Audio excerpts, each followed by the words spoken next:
What if the real problem isn't that your life is chaotic, but that your mind never stops talking?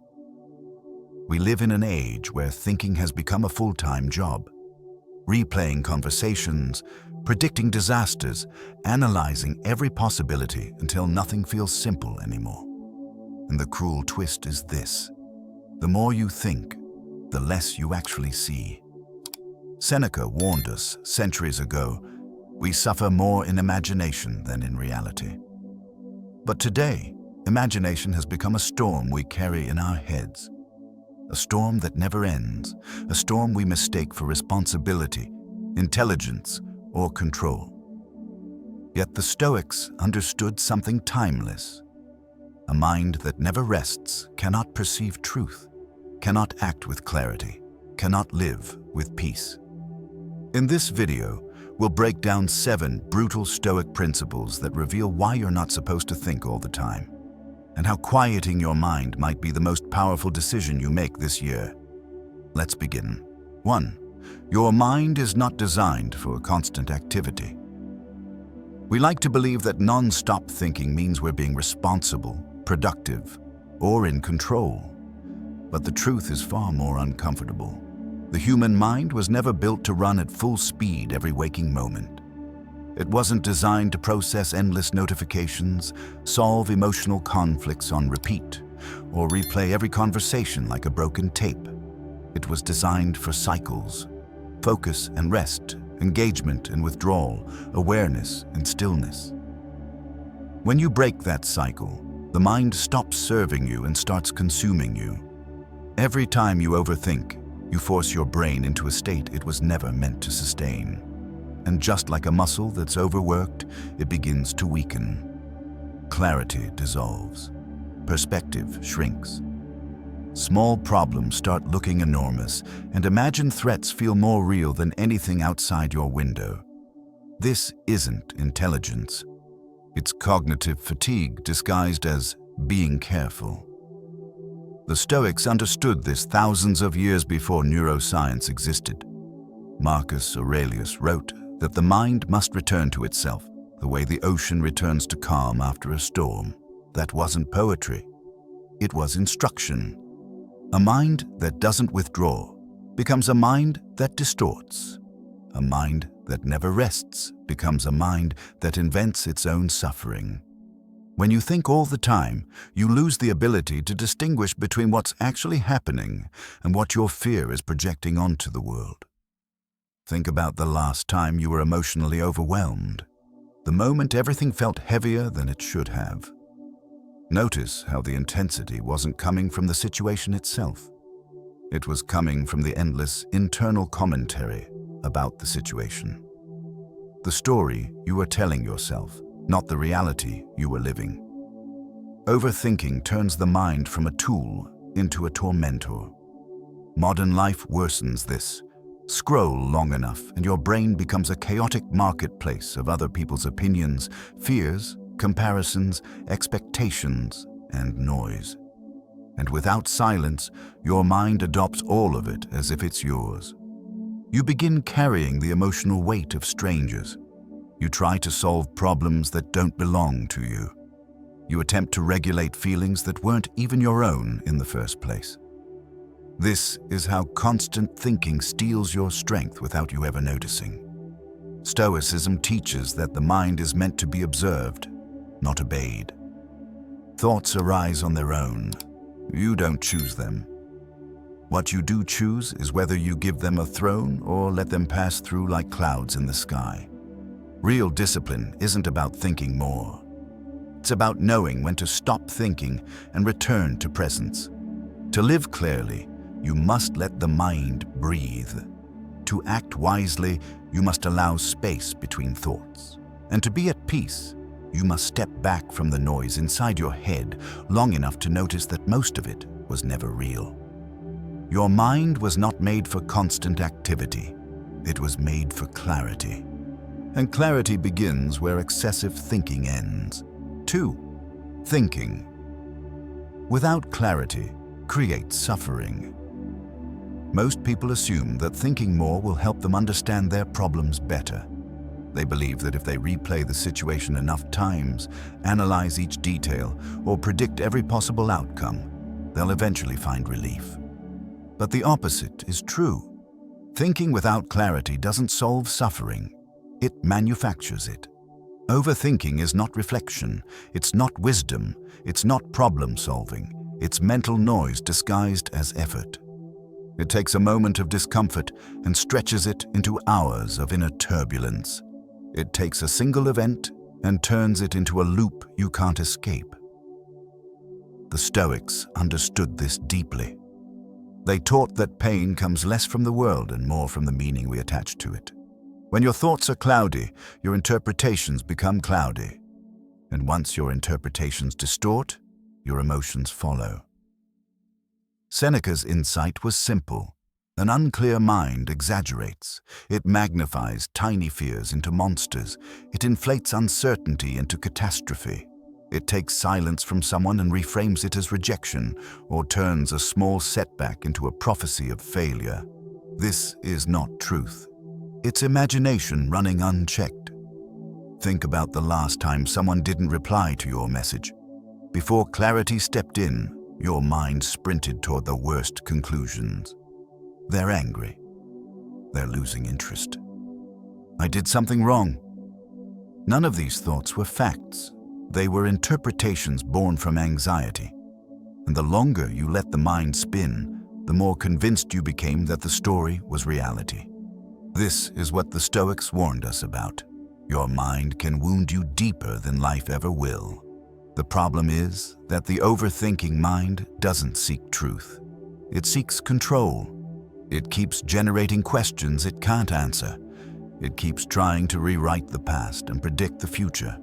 It keeps insisting that worry equals preparation. It convinces you that thinking harder will protect you from pain, when in reality, it only keeps you trapped in it.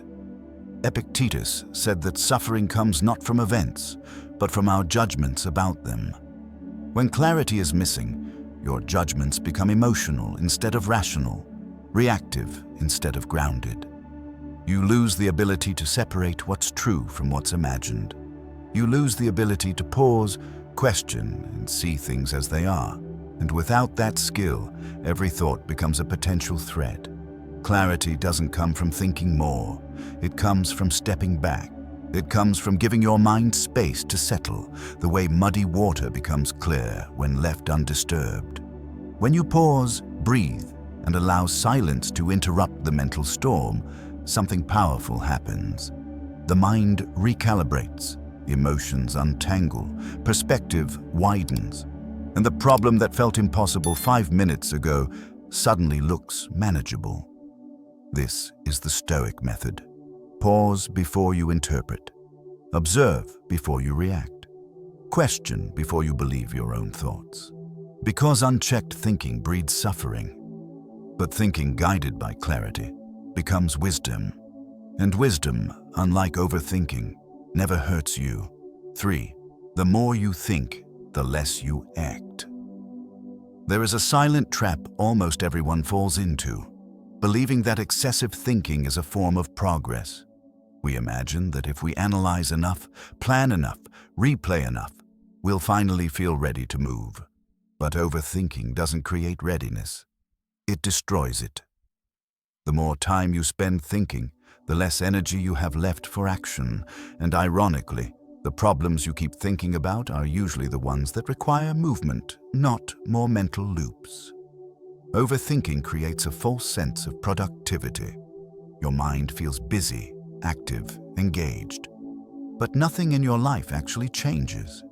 You stay exactly where you are, but with more exhaustion, more doubt, and more fear than before. This is why Marcus Aurelius warned against letting your mind become a place of endless rehearsals.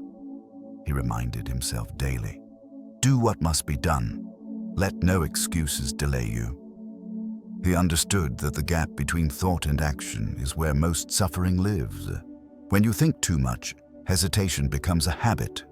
You second-guess your choices. You wait for perfect certainty. You chase the right moment, the right feeling, the right sign. But certainty never comes. Feelings shift, moments pass, and what was once a simple action becomes a mountain of mental resistance. The more you hesitate, the heavier the next step feels. The more you analyze, the more risks you imagine. In the end, the mind becomes a cage built from its own commentary. Think about something you've been postponing, a message you haven't sent, a project you haven't started, a truth you haven't spoken. Notice how the delay didn't make it easier. It made it harder. The longer the mind lingers, the scarier the action becomes. You create scenarios that don't exist, failures that haven't happened, judgments no one has made. Overthinking inflates fear until it feels like certainty. Epictetus taught a simple principle. Philosophy means acting, not talking. Wisdom means applying, not analyzing. If you cannot take action, you haven't understood the truth yet.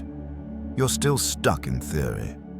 Overthinking keeps you trapped in this theory loop, where everything feels profound but nothing moves forward. You convince yourself you're preparing, but preparation without action is just avoidance in disguise. Action doesn't require perfect clarity. It requires willingness. It requires courage. It requires accepting that you will never have all the answers, and that you don't need them to begin. The Stoics believed that the first step is often the hardest because it breaks the illusion that thinking alone can change anything. Once you move, your energy shifts. Once you begin, your mind follows. Thought becomes a tool again, not a tyrant. If you want less overthinking, you need more doing. Not reckless action, aligned action. Small steps, clear steps, real steps. Steps that teach your mind a simple truth. I don't need to think my way out of everything. I can act my way forward. A life ruled by thought will remain stuck. A life supported by thought, but led by action, will actually change. The more you think, the less you act. And the less you act, the less of your life you truly live. 4. Not all thoughts are yours. One of the most liberating truths the Stoics discovered is also one of the hardest to accept. Not every thought that enters your mind belongs to you. Not every idea, fear, assumption, or mental image is a reflection of who you are. Many of them are echoes, absorbed from the world around you, shaped by the noise of society, influenced by the emotions of others, or carried by memories you never questioned. Yet when a thought appears, you instinctively treat it as truth, as identity, as something you must respond to. That's where suffering begins. In the modern world, your mind is exposed to more external input in a single day than Marcus Aurelius encountered in a lifetime. News, opinions, arguments, expectations, comparisons, advertisements, predictions, and fears. The world pours a river of thoughts into you, and your brain receives them faster than it can sort them. Without awareness, the mind becomes a container that stores everything: other people's anxieties, their insecurities, their judgments, their beliefs, their chaos. And once those thoughts settle inside you, you mistake them for your own. This is why you can wake up feeling perfectly fine but feel overwhelmed after scrolling for 10 minutes. Those weren't your emotions. They were borrowed. That's why one offhand comment from someone else can replay in your head for hours. Those weren't your conclusions. They were planted. And that's why a single criticism can echo louder in your mind than 10 genuine compliments. That reaction wasn't you. It was conditioning.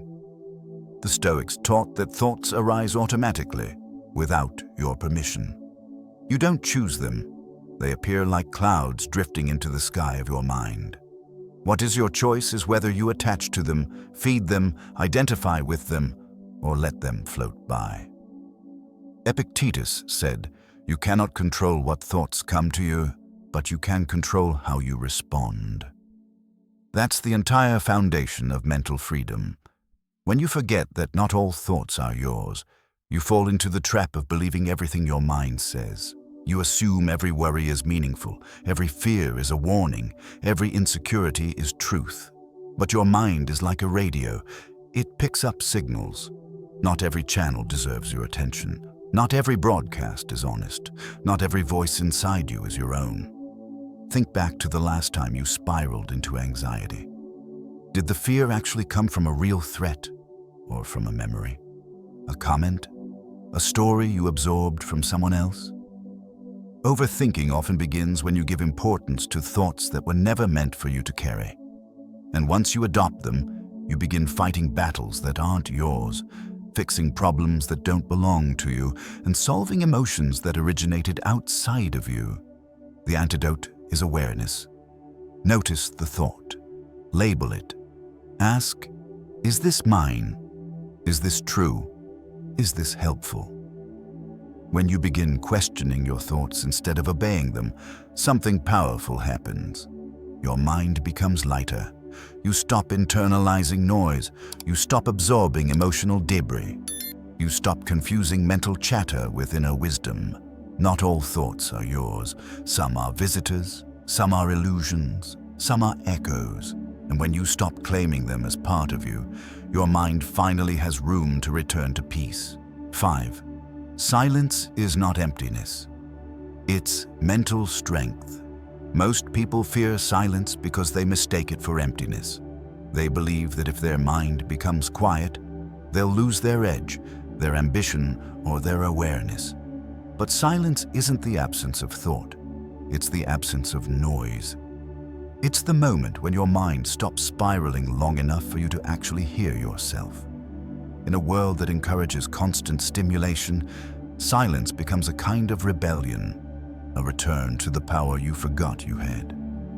Modern life trains you to stay mentally on at all times. If you're not thinking, you should be consuming.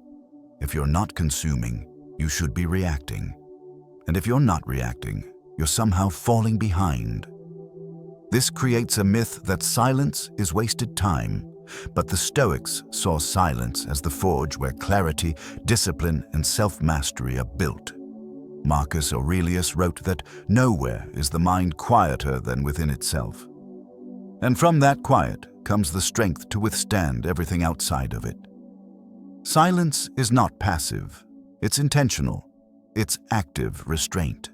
It's the ability to hold your ground against your own mental storms. When your mind grows still, it's not shutting down. It's recalibrating. Your nervous system resets. Your emotions settle. Your perspective widens. You stop reacting to every spark of fear as if it's a fire. You stop believing every thought that passes through. And something subtle but powerful happens. You rediscover the difference between your voice and the world's noise. Think about how your best ideas appear. They rarely come when you're overwhelmed or overstimulated. They show up when your mind is spacious, during a walk, a shower, a quiet evening, or a moment of solitude. Wisdom enters through silence, not chaos. Creativity blooms in the gaps between thoughts. Strength grows where overthinking ends. Silence restores the balance that constant mental activity destroys. One of the biggest misconceptions about silence is that it means doing nothing. But silence is a form of doing. It's the act of stepping away from unproductive thought so your mind can reorganize itself. It's similar to sharpening a blade.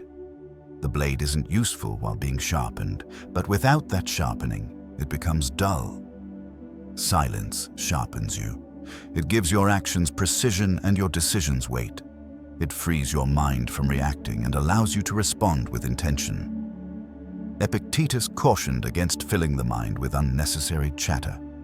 He believed that a disciplined mind doesn't rush into noise, it retreats into itself to regain clarity. This is why the Stoics practiced daily stillness, even amidst chaos. They understood that strength isn't loud, it's controlled. It's the inner calm that allows you to endure conflicts, disappointments, and uncertainty without collapsing into anxiety. So why does silence feel uncomfortable at first? Because it exposes what overthinking was distracting you from. your real emotions, your buried fears, your unmet needs. Silence forces honesty. But honesty is the first step toward freedom. When you sit with silence long enough, the things you are running from lose their power over you. You stop being chased by your thoughts and start observing them with distance. Silence is not emptiness. It is space. Space to breathe. Space to choose. Space to return to yourself. And in that space, your mind becomes stronger than any storm it once created. 6. You can't solve emotional problems by thinking harder. One of the greatest illusions of the modern mind is believing that emotional pain can be fixed by mental effort.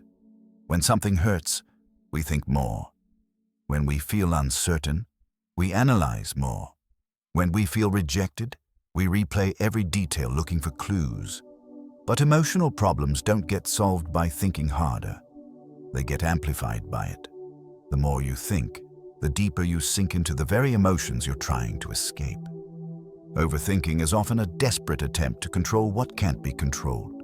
Someone's feelings, someone's choices, someone's silence, the past, the future, the what-ifs your mind invents.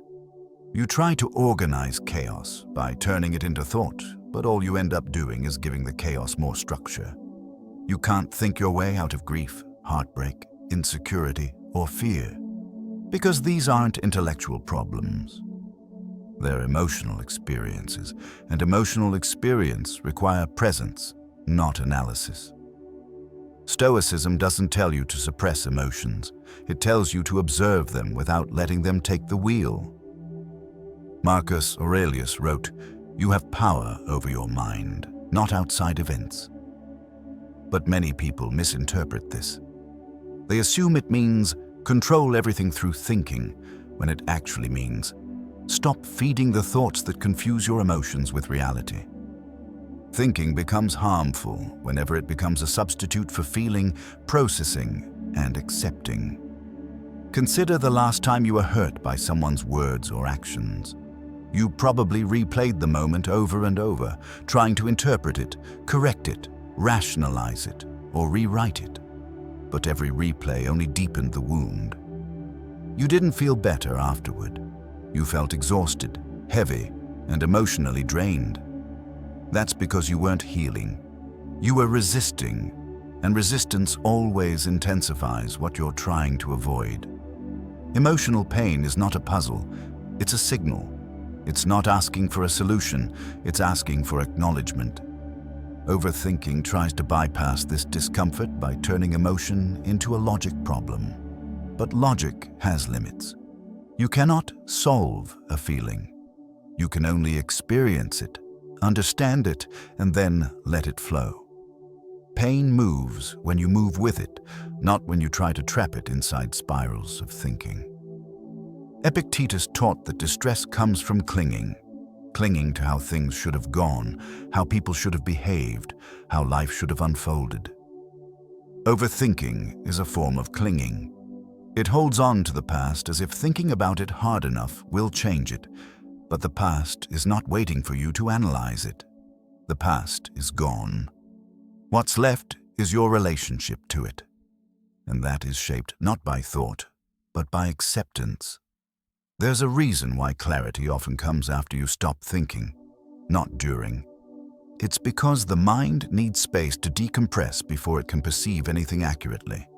When you breathe, write, walk, cry, or sit with your emotions without judgment, you interrupt the loop. You allow the mind to soften, you allow the heart to speak. And from that softer space, solutions arise naturally. Not forced, not overanalyzed, simply seen. When you stop trying to solve emotional pain with intellectual effort, you create room for emotional honesty. And emotional honesty is what finally sets you free. You can't think your way out of every feeling, but you can feel your way into clarity. And that's where real inner peace begins. 7. When you stop thinking too much, life simplifies. There is a moment, and if you've ever experienced it, you know exactly what it feels like. When your mind finally gets quiet, not empty, quiet, not numb, clear. And in that moment, life becomes simple in a way you had forgotten it could be. Problems shrink back to their true size. Choices stop feeling like traps. Relationships feel less confusing. Even breathing feels different. This is what happens when you stop thinking too much. Reality becomes visible again. Overthinking complicates everything it touches. It takes a neutral moment and turns it into a mental maze. It takes a simple decision and wraps it in layers of fear, prediction, and worst-case scenarios. It takes the present moment, the only place life actually exists, and replaces it with 1,000 imaginary futures. The more you think, the farther you drift from where life is actually happening. The Stoics understood this deeply. They believed that clarity comes not from accumulating thoughts, but from reducing them. Marcus Aurelius wrote, "If you seek tranquility, do less, or do what's essential." He didn't mean laziness. He meant cutting out the unnecessary, the mental clutter, the endless narratives, the self-created drama. When you strip away the noise, truth rises on its own. Think about how many things you worry about in a single day, how many outcomes you try to predict, how many meanings you attach to someone's words, tone, silence, or expression. All of that effort. And for what? 90% of what you fear never happens. And yet your mind burns energy as if every thought were an emergency. Life becomes simple when you stop granting every thought the same importance. Most overthinking is not about real problems. It's about imagined futures, imagined judgments, imagined consequences. It's about trying to control what's outside of your control. Stoicism teaches that suffering begins the moment you attempt to manage what was never yours to manage. But the moment you release that burden, simplicity returns. Decisions become clearer, relationships become healthier, your inner world becomes lighter. Imagine carrying a backpack filled with rocks. Every rock is a fear, a memory, a what-if, a regret, a projection. Overthinking forces you to carry the full weight every day. But here's the truth. You were never meant to. When the mind quiets, you begin taking out the rocks one by one. Not because the problems disappeared, but because you stopped imagining problems that weren't real. Simplicity doesn't mean life is easy. It means life becomes honest. It means you see what actually matters and stop being distracted by everything that doesn't. It means you focus on action instead of speculation, presence instead of prediction, clarity instead of chaos. This is why the greatest decisions of your life rarely come from overthinking. They come from stillness. From the moment you stop forcing answers and allow space for truth to reveal itself. From the moment you stop trying to control outcomes and start directing your energy toward what you can influence. When you think less, you feel more. When you feel more, you understand more. And when you understand more, you suffer less. Life doesn't become simple because the world changes. Life becomes simple because you do. And that transformation begins the moment you stop letting your thoughts drown out the quiet wisdom underneath them. In the end, every one of these Stoic principles points to a single truth. Your mind was never meant to be a battlefield. It was meant to be a compass, a guide, a place of clarity, not chaos. When you stop thinking all the time, you don't become careless. You become conscious. You begin seeing what's real instead of what your fear invents. You act with intention instead of hesitation. You live from presence instead of panic. If today's video resonated with you, let this be your reminder. Peace is not found in more thinking. It's found in wiser thinking and in the quiet spaces between thoughts. Thank you for watching until the end. If you learned something today, leave a comment with the insight that hit you hardest. And if you want more Stoic wisdom to sharpen your mind and restore your calm, make sure to like, share, and subscribe. Your mind becomes clearer every time you return to silence. See you in the next video.